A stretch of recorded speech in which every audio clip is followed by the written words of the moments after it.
Subscribe कीजिए मनोरंजन से शिक्षा तक चैनल को हमारे वीडियो सबसे पहले देखने के लिए। चलिए शुरू करते हैं। नमस्कार दोस्तों, आज एक बार फिर आपके प्रेम और फरमाइश के मुताबिक उपन्यास सम्राट प्रेमचंद द्वारा रचित गोदान उपन्यास का भाग 5 लेकर के हाजिर हुए हैं।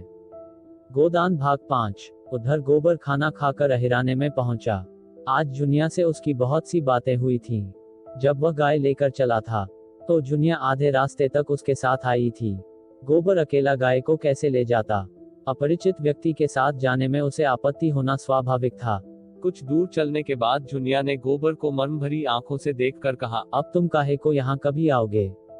एक दिन पहले तक गोबर कुमार था।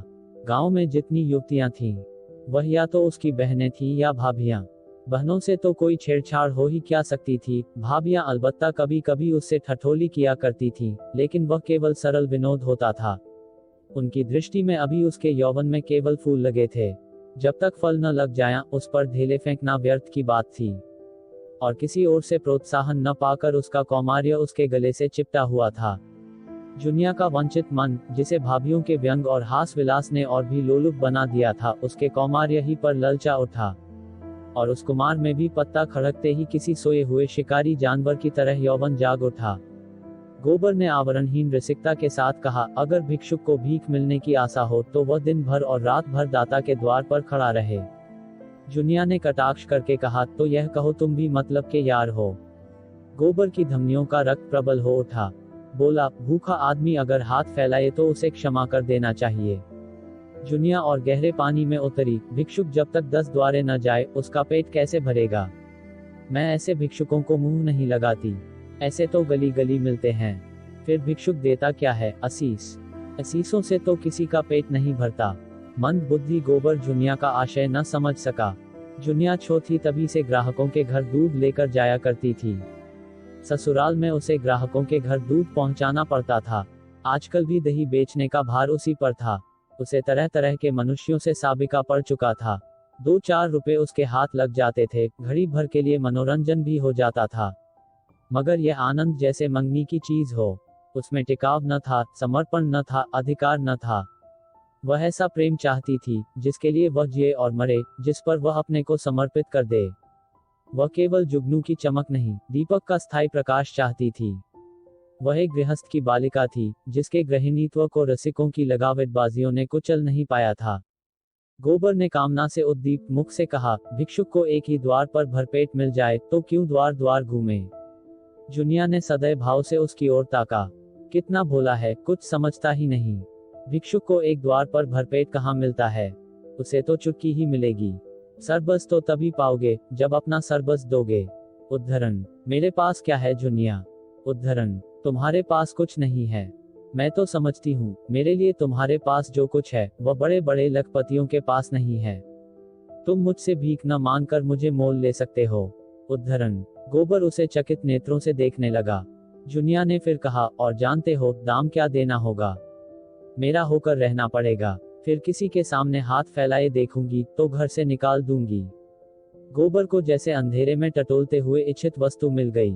एक विचित्र भय मिश्रित आनंद से उसका रोम रोम पुलकित हो उठा।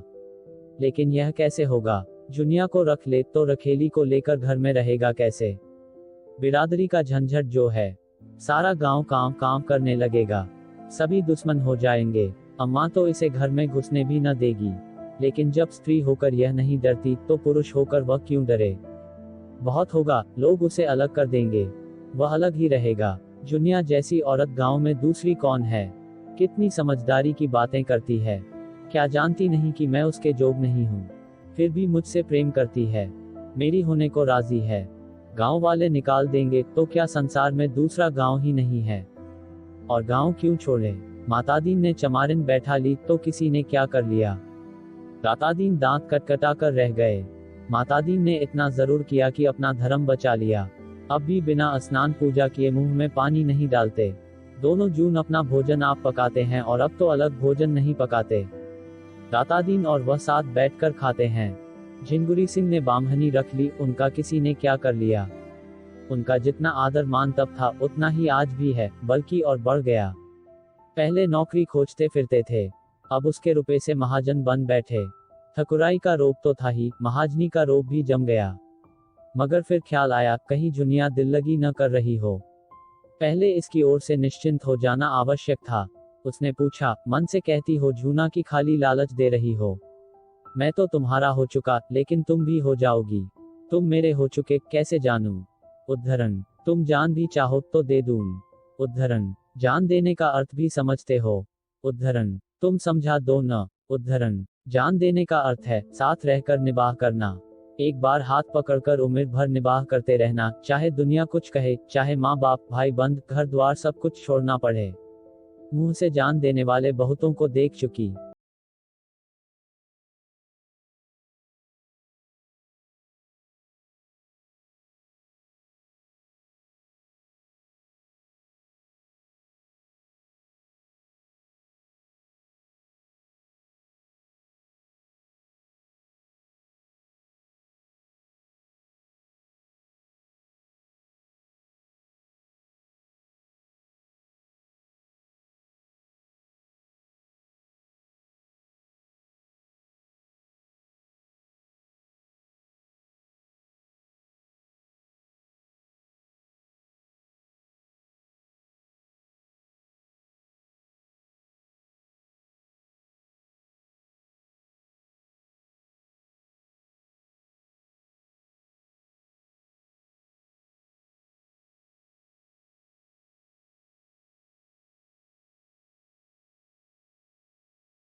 एक पंडित जी बहुत तिलक मुद्रा लगाते हैं। आध सेर दूध लेते हैं। एक दिन उनकी घरवाली कहीं नेवते में गई थी। मुझे क्या मालूम, और दिनों की तरह दूध लिए भीतर चली गई। वहां पुकारती हूँ, बहू जी, बहू जी। कोई बोलता ही नहीं।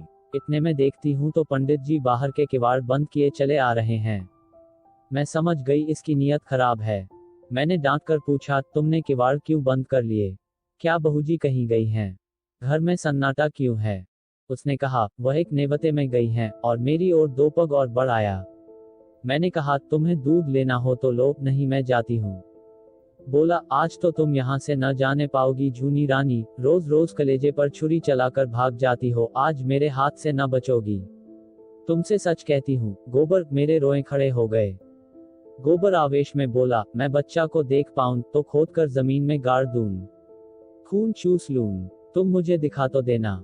सुनो तो, ऐसों का मुंह तोड़ने के लिए मैं ही काफी हूँ। मेरी छाती धक धक करने लगी। यह कुछ बदमाशी कर बैठे तो क्या करूंगी? कोई चिल्लाना भी तो न सुनेगा। लेकिन मन में यह निश्चय न कर लिया था कि मेरी देह छुई तो दूध की भरी हांडी उसके मुंह पर पटक दूंगी। बला से 4-5 सेर दूध जाएगा, बचा को याद तो हो जाएगी। कलेजा मजबूत करके बोली, इस फेर में न रहना पंडित जी, मैं अहीर की लड़की हूँ। मूंछ का एक एक बाल चुनवा लूंगी। यही लिखा है तुम्हारे पोथी पत्रे में कि दूसरों की बहू बेटी को अपने घर में बंद करके बेइज्जत करो। इसीलिए तिलक मुद्रा का जाल बिछाए बैठे हो। लगा हाथ जोड़ने, पैरों पड़ने, एक प्रेमी का मन रख दोगी तो तुम्हारा क्या बिगड़ जाएगा जूना रानी। कभी कभी गरीबों पर दया किया करो, नहीं भगवान पूछेंगे, मैंने तुम्हें इतना रूपधन दिया था, तुमने उससे एक ब्राह्मण का उपकार भी नहीं किया, तो क्या जवाब दोगी? बोले, मैं विप्र हूँ, रुपए पैसे का दान तो रोज ही पाता हूँ, आज रूप का दान दे दो। मैंने यूं ही उसका मन परखने को कह दिया, मैं 50 रुपए लूंगी। सच कहती हूँ। गोबर तुरंत कोठरी में गया और 10-10 के 5 नोट निकालकर मेरे हाथों में देने लगा, और जब मैंने नोट जमीन पर गिरा दिए और द्वार की ओर चली तो उसने मेरा हाथ पकड़ लिया। मैं तो पहले ही से तैयार थी। हांडी उसके मुंह पर दे मारी। सिर से पांव तक सराबोर हो गया। चोट भी खूब लगी। सिर पकड़कर बैठ गया और लगा हाय हाय करने। मैंने देखा अब यह कुछ नहीं कर सकता तो पीठ में 2 लातें जमा दी और किवाड़ खोलकर भागी।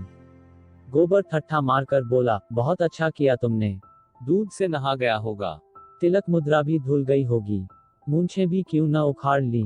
दूसरे दिन मैं फिर उसके घर गई। उसकी घरवाली आ गई थी। अपने बैठक में सिर में पट्टी बांधे पड़ा था। मैंने कहा, कहो तो कल की तुम्हारी करतूत खोल दूं पंडित। लगा हाथ जोड़ने। मैंने कहा, अच्छा थूक कर चाटो तो छोड़ दूं।